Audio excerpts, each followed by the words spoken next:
All right, well, I am so excited for this interview. I have the pleasure of sitting with the coaches of Makin' Bacon for this year. Not only are all 4 of them coaches, but they also make the team a family, which is super special to have here.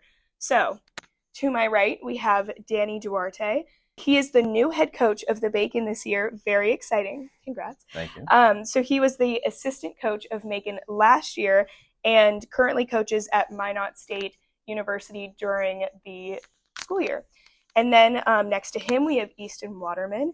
He was originally the head coach of the Bacon the past 2 years and is the assistant coach of Dallas Baptist University during the year.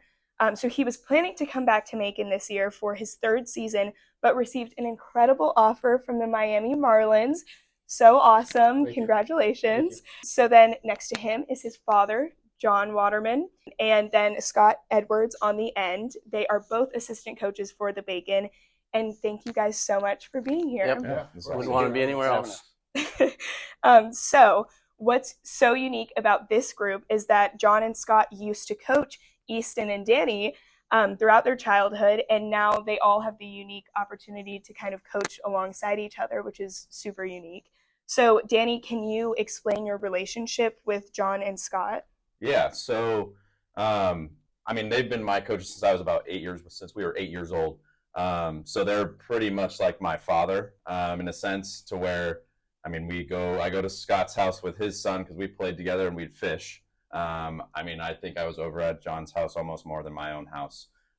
So it's a pretty cool experience to be able to be around them as much as I am and to learn as much as I have from them.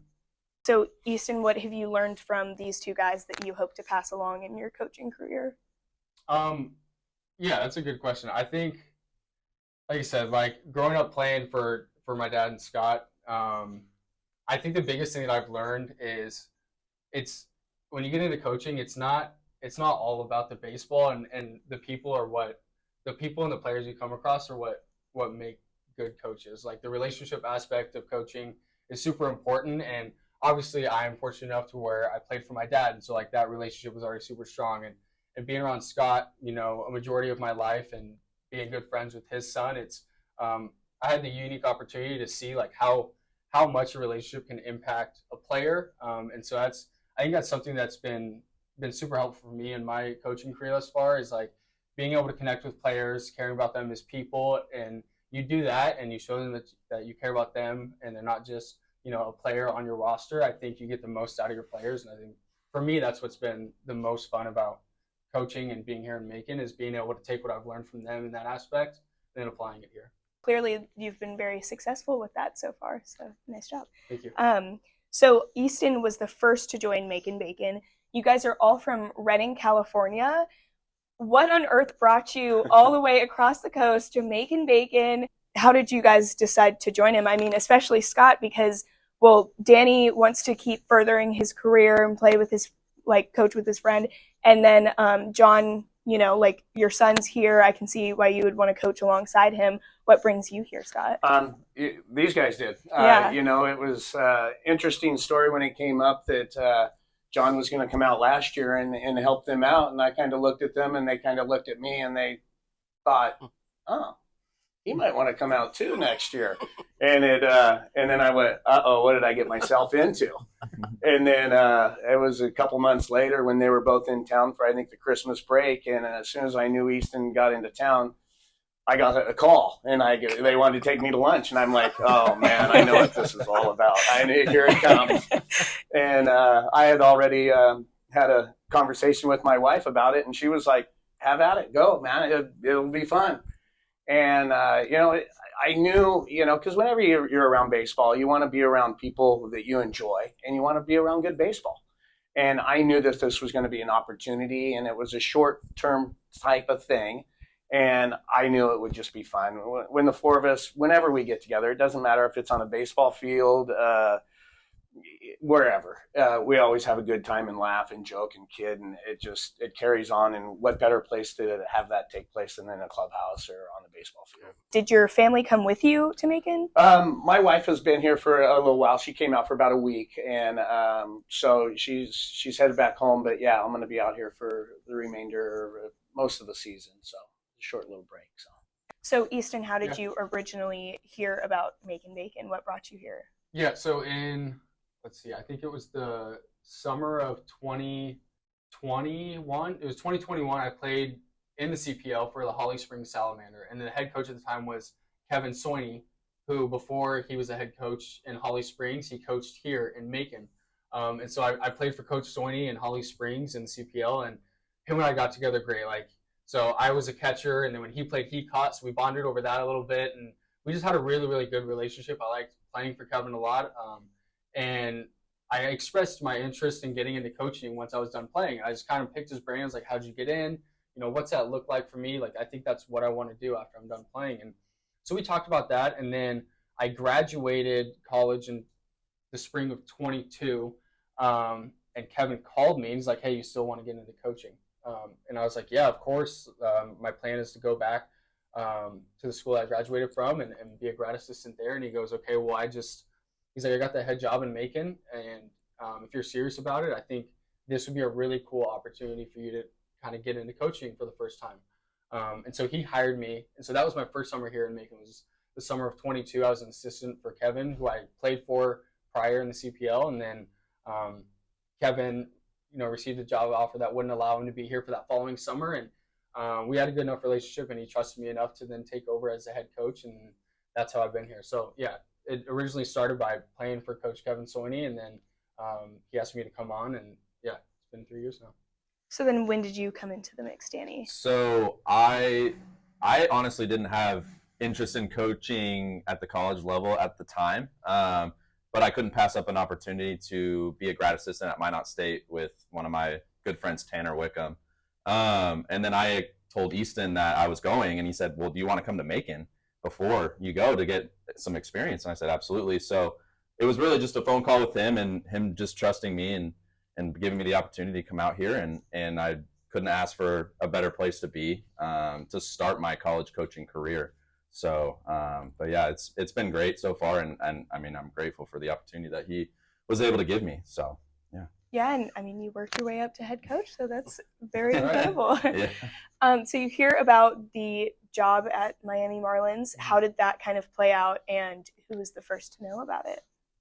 Yeah, so we were actually at our conference tournament for Dallas Baptist in Louisiana at La Tech, and I got a text.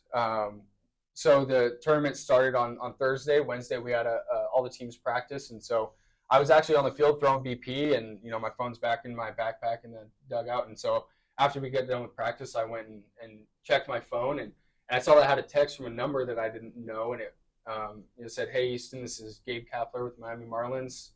He's a former head coach of the San Francisco Giants, and being from NorCal, like I knew the name obviously, and so I saw the text, and I was like what? Why in the world is someone like this texting me? Like I had no idea what was going on."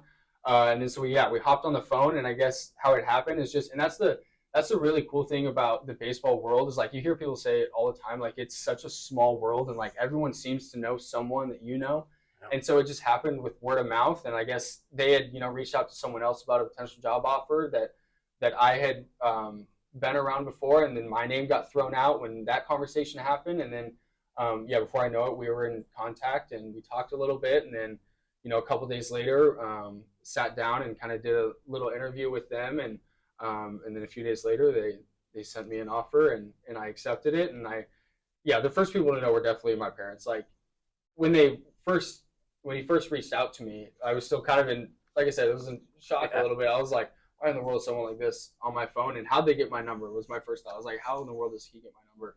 And so I remember I called them right after, and I was like, hey, you'll never guess who I just got a text from. And then it happened super fast. Like a week later, I'm no longer coming here, and I'm now moving to Miami. So.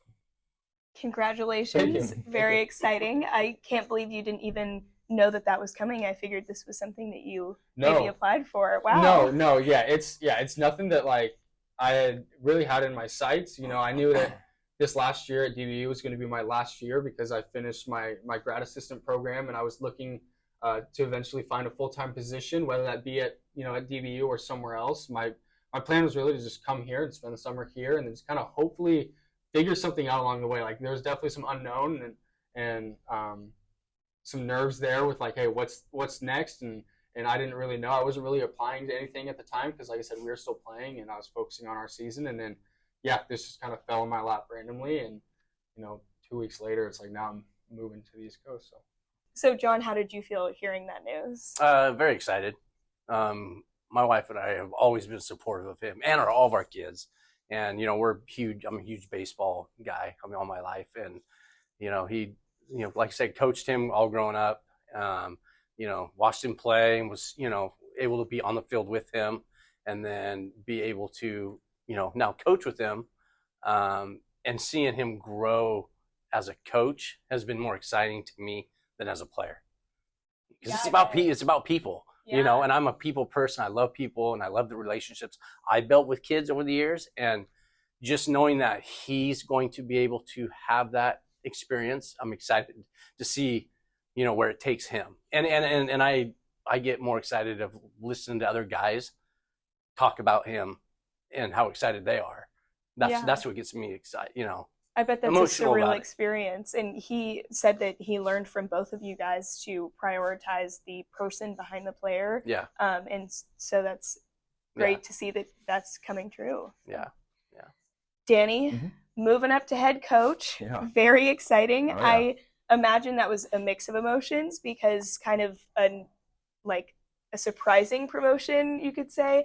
And then also like your best friend who brought you in here is leaving now. So Can you describe when he called you and what that was like? Yeah, so we were on the bus. I don't even remember where we were going, honestly, just because it kind of happened so fast. He called me and kind of the first things was, well, do you want to be the head coach of the Macon Bacon? Kind of the first words that came out of his mouth. I don't think I answered for about a minute. I was just kind of thinking and I was just like, yeah, like what's going on? And then he told me about his job opportunity and you can't pass that up. And I would never even ask him to even think about that because like this is what he wanted to do. He wanted to be able to get into professional baseball and that's just the first step of like building your career. So like this is the start of his career and I'm excited for him. And, being now the head coach is definitely a change. It's a lot more than you really realize. But it's also kind of fun, like figuring out certain things and new ideas and being able to, be here, especially with the people that I care about probably, most in my life. So it's been exciting and it's been stressful and also fun. So I can't ask for, a better place to do it, honestly, with all the people I care about.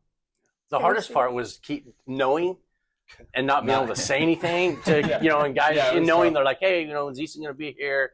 And not being able to tell Dan and just keeping it in. I was just, that was killing me. How long did you know? I had to tell somebody.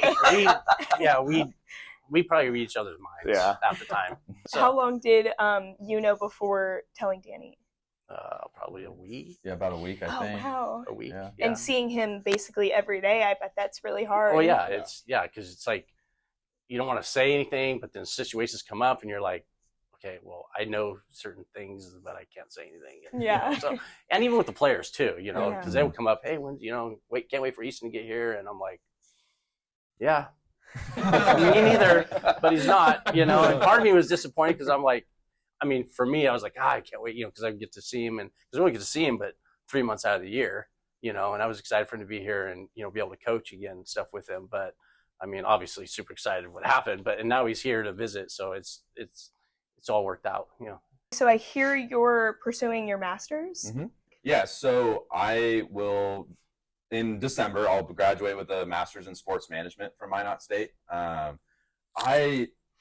It's funny, I worked at a local burrito shop back home in Reading going through college called Burrito Bandito. I worked there since my junior year of high school went to, school and came back and went to school again, came back. And I would always see Scott because he would work out at a local gym near there. He was swimming, he'd come get some food, and we would always talk. And I was like, I'm ready to be done with school after my bachelor's. Like, I do not want to do this anymore. Like, I'm tired of school. I feel like I've been going to school since I was, a little kid. And then which I have. And the opportunity came up to where I could be a graduate assistant and start my coaching career. And I mean, you can't really pass up free school. So I jumped on the opportunity, and these guys actually pushed me to finish my bachelor's, and now I'll be done with a master's in a year and a half. So it's kind of crazy how you kind of just fall into it, and it is fun-ish, writing a lot, and the main part is obviously getting to build your resume as a coach. So it's been great, and I'm excited to be done in December for the rest of my life with school. So that's always just like at the forefront of my mind is you're going to be done soon. So might as well just kind of enjoy it. I don't have any I homework. don't have any homework either. Nope. Okay. Do you, Danny? Do you have homework? You have homework? Yep. I got homework while I'm here too. So All right. It's a running joke with us because he's like, oh, I got to, I can do homework on the bus. So right from the beginning, we like, you got homework? I don't have homework. I don't have homework. So every time he says, we There's say, I don't have to do homework. Long bus ride, you got to have fun. Yeah, you got to There's have many fun. jokes that have been said throughout our whole time. I mean, I think the one that makes me like the most upset, probably Easton too, is when we would catch. So both of us caught. Oh, yeah. We would get foul balls like off of our body, like things we couldn't catch. And the worst one's when they hit you in the face off the mask, and they come out, you're kind of dazed and you're moving around a little bit. And either one of them come out and they say, are you okay? And you're like, yeah, I'm okay. And you're like, well, if you catch it, it won't hurt. And then they just walk away. So that's always just kind of been a joke. And it's almost something that I say now to my catchers and kind of everybody. So it's kind of funny how it's come full circle now. You're passing along the Yeah. So I was watching Yeah. the game. Was it last year? The first year he coached on the Flow Sports, and one of their catchers. It happened, and I saw him walk out, and I was like, and I'm like, I knew exactly what he said to him. I knew exactly. I'm like, I said, if you catch it, it won't hurt. And it was a way to kind of get them to, when they were younger, to take their mind off it and kind of laugh a little bit, like, you'll be okay. It's. Mm-hmm. And then as they got a little older, they kind of gave us a few choice words. But that was okay. And we were like, okay. But that was the greatest time for us all because as soon as they fought back a little bit, we were like, all right, we're doing our job. They got it. We're They get it. teaching them, life lessons. Yeah. So that was fun for all of us. Yeah. That's awesome. Despite all the jokes, it is cool to see how much faith that they have in you. And I see that in the players too. We actually have a quote from Mike Morrison. He said, I'm fired up for him about you coming. He brings the juice every day, and we all love playing for him. So delivered in the typical Mike Morrison goofy fashion with, a heartfelt meaning. Yeah. I think it just really shows how much they respect you and are excited to have you here.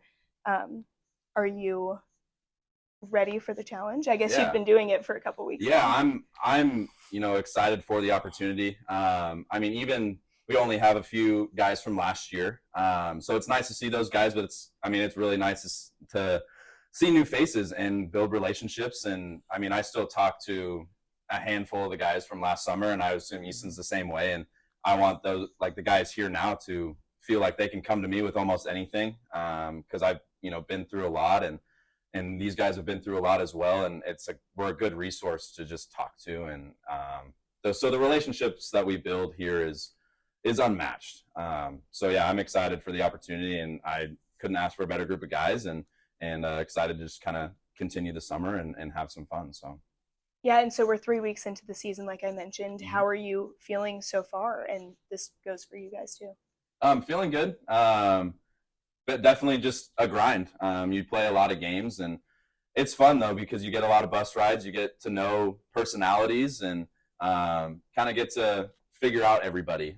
So the first few weeks, first week, we had 14 guys because we started a little early this year. So that was interesting to figure out, like, where are we going to put guys. I had Jagger Ivanelli, who does not hit. He DH'd for us 2 games. He actually got a 2 RBI single. We were just putting guys in different spots and figuring that out. And now we're starting to get more of our guys. So it's been fun learning everybody and like learning, who everybody is. So I saw in your Instagram bio, you have Proverbs 3:5-6. Can you talk about kind of what that means to you? Yeah. So it's actually my father's favorite verse. My father passed away in 2018 from breast cancer. So, yeah, it's definitely the most significant verse to me. Trust in the Lord with all your heart. Do not lean on your own understanding. In all your ways, acknowledge Him, because He will make your path straight.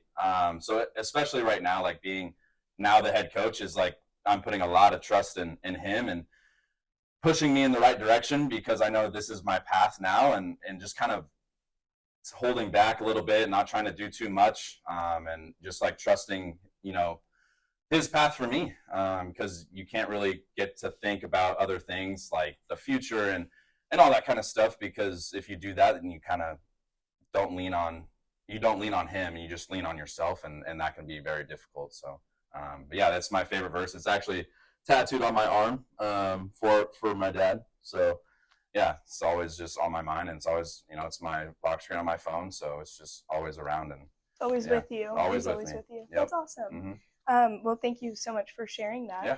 And just to kind of close out, would you guys like to go around and say one thing that you want Bacon Nation to know about you guys? Maybe I'll start with Scott. Oh gosh, gotta start with me, huh? Well, just getting into this, I had no idea we're making Georgia West, to be honest with you. And, I did a little bit of research and saw the program, and, I just got to say, I'm happy for the organization and these guys to give me a chance to come out here and hang out and be around baseball. There's nothing more fun, like I said earlier, is being around baseball and being around the guys that you enjoy being around. And, that's me. And, I kind of got away from baseball for a little while, had some, health issues with my mom and stuff, but, they got me back into it, and it's been a great time. I like people. I like being around people. I like baseball, being around the kids, the guys. I love baseball history, and this place has the best history of any park, I think, in the country. And so for me, it's exciting to walk around and look at everything here at Luther Williams Field, the old school feel, look. And I wish I could go back to that era back in, the 40s, 50s, 60s, and be able to watch a game live. That would be so cool. I would love that. So, but I love this place. I'm going to miss it. It's my last year coaching. I'm retiring. So it's hard to get away. It's hard to get away because it's hard to get away from the relationships outside of just being, father, son, but, the other relationships and meeting, having races with Danny, but then all these guys, there's nothing better as a coach, 10, 15 years down the road, and somebody comes up and goes, "Hey coach, thanks. You made a difference in this," or whatever, and I have a godson of a player. I coached a player. I'm now his son's godfather. Wow. That's crazy. So, just stuff like that is it's, you can't explain it good enough, but just that feeling is so great. Yeah. Probably one thing for me is actually, so like I said, I've been coaching now. This will be my 3rd year, so fairly early, obviously, in my coaching career. And I think my favorite memory I have coaching so far actually came here in Macon, Georgia, last summer. So, the summer started early without me, and my dad and Danny and another one of my really good friends, Derek, they were out here coaching, and Dallas Baptist, we went to a regional, so I couldn't be here. And then I remember the first day that I got in, I had made the drive from Dallas, and I got in, I think it was right before BP, maybe, or right before the game time or whatever it may be. And I remember, so it was my first game, and I, threw on the uniform for the first time, and, walked out the lineup card and stuff like that. I just thrown right into it, and we ended up having an inning where we scored 18 runs in a single inning. Yeah, wow. 18 runs. I think we sent 22 batters up to the plate, almost went around three different times. It was easily the most incredible display of offense I've ever seen. I think they have ever seen. I've never seen before. No. We scored, I think 14 runs before they recorded them out. Yeah. So just something and just the excitement of getting here. It was going to be my first opportunity to coach with my dad and coach alongside, Danny and my other buddy Derek. And so just the excitement of getting here, just to experience that, and then for that to happen, within the first night that I'm here, and this place was unbelievable. It was loud the whole time. It may have been the loudest I've ever seen a stadium. Constant buzzing. And so whenever I think of, and people ask, what's your, you've only been coaching for a couple of years, what's your favorite memory so far? And it's got to be that one, because I think, just like I said, the the ability to coach with these guys for the first time, and then also to have that happen, and it'll be something that we talk about and remember forever. Like it was really cool. Yeah. And this atmosphere is crazy. Absolutely. These Yeah, fans it was get incredible. really I mean, into it. you can imagine how loud it is. When we score run, Yeah. like if you score 18 in one sitting, and like people Right. are gonna start getting excited. So it was really, really cool. I looked down the first time when I was here, and the crowd like cheered, because you get a different sound when you're out on the field. And I just kind of looked, and I was like, I could feel it, like the goosebumps, and I could see, it was quite the experience. Yeah. It was pretty awesome. The fans here are awesome. Mm-hmm. They Best are, in the league by Best- far. oh. Best in the league. Yes, for sure. Yes. For sure. We're proud of them. Yeah. Oh yeah. One thing for me is, like, I consider Macon a second home. Even our host family treats us like their children. Yes. And even the host families for all the kids, they treat us like family. So it's the home away from home. I'm always excited to come back here and just see everybody. So that's like the biggest thing for me, is like everybody makes it feel like home. And obviously, like you said, the experiences that you get here are kind of unmatched, whether they're exciting, stressful, laughable. You're never going to forget being in Macon, Georgia, however long you're here, and experiencing the Macon Bacon. So. Right. And what other opportunity to get to work with something called the Macon Bacon, like a breakfast food. Yeah. Like it's so fun. But yeah. I like mine crispy, by the way. Okay, how do we like our bacon? Do we want to share?